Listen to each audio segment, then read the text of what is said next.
मेरा नाम है रोहित और आप देख रहे हैं लर्न इन्वेस्टमेंट। तो आज की इस वीडियो में हम बात करने वाले हैं एक ऐसे स्टॉक के बारे में जो कि बैंक से रिलेटेड है। और फटाफट इस वीडियो पे हम एनालिसिस करेंगे और समझेंगे कि हमें उसमें क्या पोजीशन बनानी चाहिए। ठीक है, तो फटाफट चलते हैं इसके वेबसाइट पे और जानने की कोशिश करते हैं स्टॉक और उसके बारे में। तो आज हम बात करने वाले हैं डीसीबी बैंक के बारे में। तो अगर हम इसके बारे में बात करें तो डीसीबी बैंक जैसे और अदर्स बैंक्स होते हैं वैसे एक प्राइवेट सेक्टर का बैंक है। ठीक है, जिसकी जो कि 352 ब्रांचेज है across the 9 states and 3 union territories. ठीक है, तो ये कॉमर्शियल काइंड ऑफ बैंक है। तो बात कर लेते हैं करंट प्राइस की। तो करंट प्राइस इसका 120 रुपये है, बुक वैल्यू 130 रुपीज़।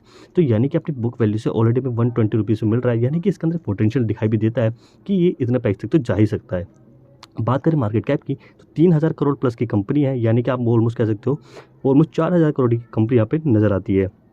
स्टॉक की पी की अगर बात करेंगे तो स्टॉक का पी जो 9.36 है, जो कि इसको एक पूरी तरह से इंडिकेट देता है कि अंडर वैल्यूड यहाँ पे स्टॉक नजर आता है। इसके अंदर बाय करके हम अच्छी खासी पोजीशन बना भी सकते हैं। ठीक है, तो ये बात होगी कुछ एनालिसिस की छोटी मोटी। अब हम बात कर लेते हैं इंपॉर्टेंट फैक्टर जो कि है प्रॉफिट एंड लॉस। तो प्रॉफिट एंड लॉस में अगर आप बात करेंगे 2010 की, अगर हम बात करें यहाँ पे 2011 की, तो 536 करोड़ का यहाँ कंपनी रेवेन्यू जनरेट करती थी। और अगर हम बात करें आज के टाइम की तो कंपनी का जो प्रॉफिट है बहुत ही अच्छा अल्टीमेट मुझे देखने को मिलता है, 3700 करोड़ प्लस में यहाँ पे देखने को मिलता है।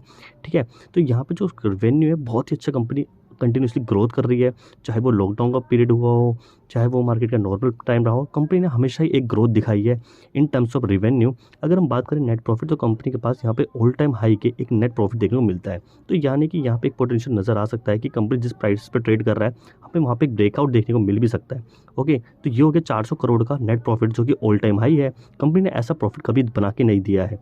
ठीक है, अगर हम बात करें बैलेंस शीट की तो बैलेंस शीट में अगर आप देख पाएंगे तो कंपनी पर रिजर्व जो है 3700 करोड़ का रिजर्व है। और अगर आप बात करेंगे यही प्राइस कंपनी एज अ एक तरीके का रेवेन्यू भी बना पा रही है। तो यानी कंपनी के अंदर पोटेंशियल है, कंपनी अंडर वैल्यूड। देखिए होता क्या है कि कंपनी के पास पैसा कम है पर कंपनी उस पैसे से भी बहुत ज़्यादा प्रॉफिट, बहुत ज़्यादा सेल्स कर पा रही है, तो इसका मतलब कंपनी के अंदर पोटेंशियल है। देखिए कंपनी के पास बोरोइंग कम है। आज अगर आप देखेंगे आप 40,000 करोड़ की कंपनी के पास बोरोइंग है, यानी कि एक बैंक के पास 40,000 करोड़ रुपये होना बहुत ही कम है मेरे हिसाब से। वो इसलिए कि कंपनी क्या है ज़्यादा लोन नहीं दे पा रही है। ठीक है, तो अगर कंपनी क्या करेगी जब बोरोइंग को बढ़ाएगी तो ऑब्वियस सी बात है रेवेन्यू और बढ़ेगा, रेवेन्यू बढ़ेगा तो रिजर्व बढ़ेगा और साथ साथ स्टॉक का प्राइस भी बढ़ेगा। तो यहाँ पे मेरे हिसाब से कंपनी जो है धीरे धीरे धीरे करके अपने पास बोरोइंग बढ़ा रही है, यानी कि एक मार्केट में अपने आप को स्ट्रॉन्ग, यानी कि अपने आप को प्रूव कर रही है आज के टाइम पे। जैसे ही ये प्रूव कंपनी कर पाएगी तो मुझे लगता है कि कंपनी के पास बोरोइंग ज़्यादा होगी, जिससे कि ज़्यादा लोन दे पाएगी और ज़्यादा रेवेन्यू जो कि ये जनरेट कर पाएगी। तो यहाँ पे बात होगी बोरोइंग के बारे में। अगर हम बात करें यहाँ पे शेयर होल्डिंग पैटर्न की तो शेयर होल्डिंग पैटर्न में अगर बात करें प्रोमोटर के पास 15% की ऑलमोस्ट होल्डिंग, एफआई के पास भी बहुत अच्छी यहाँ पे होल्डिंग है। एफआई ने हमेशा यहाँ पे बहुत अच्छी होल्डिंग बनाने की कोशिश करी है। डीआई की बात करें तो ये डीआई में मेरे को यहाँ पे अच्छी होल्डिंग देखने को मिलती है। ठीक है, तो यहाँ पे अगर पब्लिक सेक्टर की बात करें 35 की यहाँ पे उनके पास होल्डिंग है। तो यहाँ पे अच्छी अच्छी चीज़ें देखने को मिल जाती है मेरे को शेयर होल्डिंग पैटर्न में। अब हम बात कर लेंगे इंपॉर्टेंट फैक्टर की जो कि हमारे लिए निकल के आता है, वो है ट्रेडिंग व्यू का चार्ट। ठीक है, तो यहाँ पे अगर हम बात करें, ठीक है पहले में चलते हैं फटाफट यहाँ पे लो सेट करते हैं। तो यहाँ पे हमने लगाया लो, तो यहाँ पे मार्केट ने इतना लो बनाया था, अगर हम थोड़ा सा और नीचे करें तो हमें एक क्लियर व्यू यहाँ पे देखने को मिल पाएगा। ठीक है, तो ये मार्केट ने बनाया था यहाँ पे लो, 13 रुपये का यहाँ पे लो था। इसके बाद अगर बात करेंगे, देखिए होता क्या है कि ना हमने जो एनालिसिस करी है हमें साथ साथ वो भी देखना पड़ता है कि हम जो पुराने स्टॉक्स में एनालिसिस कर रहे हैं क्या वो सही है। अब अगर आप देखेंगे तो मैंने आपको एक पैटर्न के बारे में बता रखा है जो कि कप विथ हैंडल पैटर्न है। ठीक है, अगर आप यहाँ पे देखेंगे मैं अगर इसको मार्क करूँ, ठीक है, तो आप देखेंगे अगर मैं इस रेंज को मार्क करूँ आपके लिए, ठीक है अभी हम बैक ट्रैकिंग कर रहे हैं। ठीक है, तो अगर मैं आपको मार्क करूँ तो आप देखेंगे कि यहाँ पे जो है एक कप बनाया पर ये हैंडल जो है प्रॉपर नहीं है। ठीक है, आप देखेंगे पहले यहाँ पे गया फिर यहाँ पे गया, तो ये हैंडल प्रॉपर नहीं है। अगर आप इसको ऐसे कप विद हैंडल पैटर्न लेंगे तो आपको टारगेट नहीं मिलेगा। तो यानी कि ये कप विद हैंडल पैटर्न नहीं है। कोई अगर आपको बोलता है तो आपको पता होना चाहिए। अगर आप यहाँ पे बात करेंगे तो यहाँ पे proper cup with handle pattern बन रहा है। यहाँ से बना कप, यहाँ से मिला हैंडल और यहाँ मिला एक ब्रेकआउट। ठीक है, अगर मैं इस प्राइस को सेलेक्ट करूँ और आपके लिए दिखाऊं कि क्या हम जो एनालिसिस करते हैं कप विद हैंडल पैटर्न क्या है वो सही होती है। अगर मैं यहाँ पे सेट करूँ, यहाँ पे अगर हम सेट कर दें इसको और यहाँ पे अगर हम टारगेट को लगाएं तो क्या हमारा टारगेट निकल के आता है। तो आप देख पाएंगे कि अच्छा खासा यहाँ पे टारगेट हमें देखने को मिलता है। अगर मैं इसको थोड़ा सा मैक्सिमाइज़ करूँ तो आप देख पाएंगे कि मार्केट ने इस प्राइस तक गया था। ठीक है, मार्केट जो है इस प्राइस तक गया था। अगर मैं इसको थोड़ा सा और मैक्सिमाइज़ करें, देखिए अब क्या हुआ, मार्केट ने इस प्राइस पे गया, इस प्राइस के बाद भी थोड़ा सा ऊपर गया। देखिए यहाँ हमारा टारगेट मिल गया। अब आपको यहाँ से मार्केट में अपना जो पैसा आपने इन्वेस्ट करा है, जो भी प्रॉफिट बना है उसको आप निकाल लीजिए, क्योंकि इस प्राइस से हो सकता है थोड़ा रिवर्ट आ जाए। अब देखिए मार्केट इसके ऊपर भी गया, यहाँ पे रीटेस्ट किया, थोड़ी देर से यहाँ पे सपोर्ट लिया, बट मार्केट ने एक बड़ी सी बिग कैंडल क्लोजिंग दी थी। तो इसका मतलब है दोबारा इस प्राइस पर आकर रीटेस्ट कर सकता है और आप देखेंगे ऑलमोस्ट इस लेवल पे आया है। ठीक है, जैसे यहाँ पे यहाँ से अगर हम बात करेंगे 193 का यहाँ पे टारगेट था और मार्केट ने यहाँ पे ऑलमोस्ट गया था 210 रुपये, यानी कि 20 रुपये ऊपर गया ऑलमोस्ट, ठीक है। और मार्केट ने यहाँ पे भी 10-5 रुपये के ऊपर ही क्लोजिंग देकर दोबारा ऊपर चला गया, ठीक है।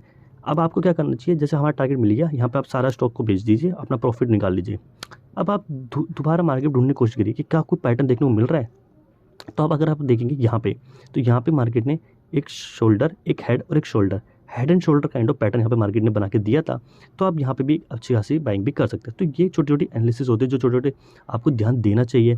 इसी तरीके का इस मार्केट, इस स्टॉक के अंदर दोबारा से ही एक काइंड ऑफ पैटर्न देखने को मिल रहा है।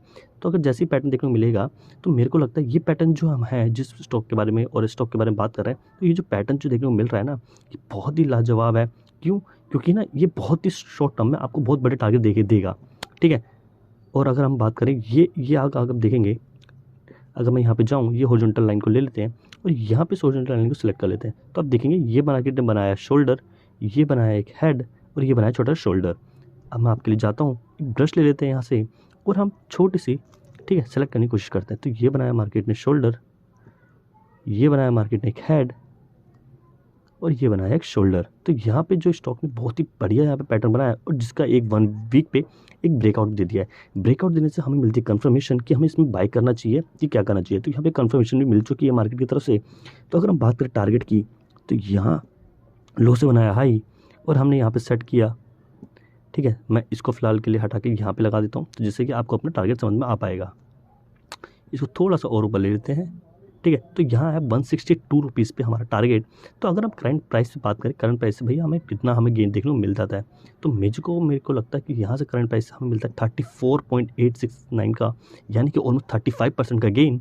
तो यहाँ पे हमें मिल सकता है बहुत ही जल्दी वाला गेन, क्योंकि देखिए ये जो स्टॉक है ना 1 वीक की कैंडल है, मुझे लगता है 2 से 4 वीक के अंदर, यानी मुश्किल से मुश्किल महीना से 1.5 महीने के अंदर आपको ऑलमोस्ट 34% का गेन देखने को मिल सकता है, ठीक है। तो ये छोटी छोटी चीज़ें से हम एनालिसिस करके हम अपने बड़े बड़े टारगेट और अपने आप को फाइनेंशियली फ्री बना सकते हैं। क्या अगर आप देखेंगे, देखिए एक चीज़ आपको दिखाता हूँ, देखिए यहाँ पे मार्केट ने एक सपोर्ट भी लिया है, ठीक है।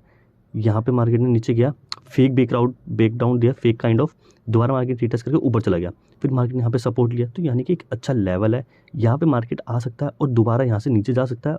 जैसे हम यहाँ पर हमें करना क्या चाहिए, अब यहाँ पे जैसे मान के चलिए आपने यहाँ पे बाय कर लिया, बाय करने के बाद क्या हुआ, यहाँ तक गया, आपने अपना टारगेट अचीव हो गया, निकल जाइए, सोल्ड आउट कर दीजिए, ठीक है। ये तो हो गया उन लोगों के लिए जो बेसिकली लॉन्ग टर्म्स इसमें जो नहीं जाना चाहते हैं, जो अभी तक इसमें पहली बार बाइंग करने जा रही है, उनके लिए पहला टारगेट हो गया।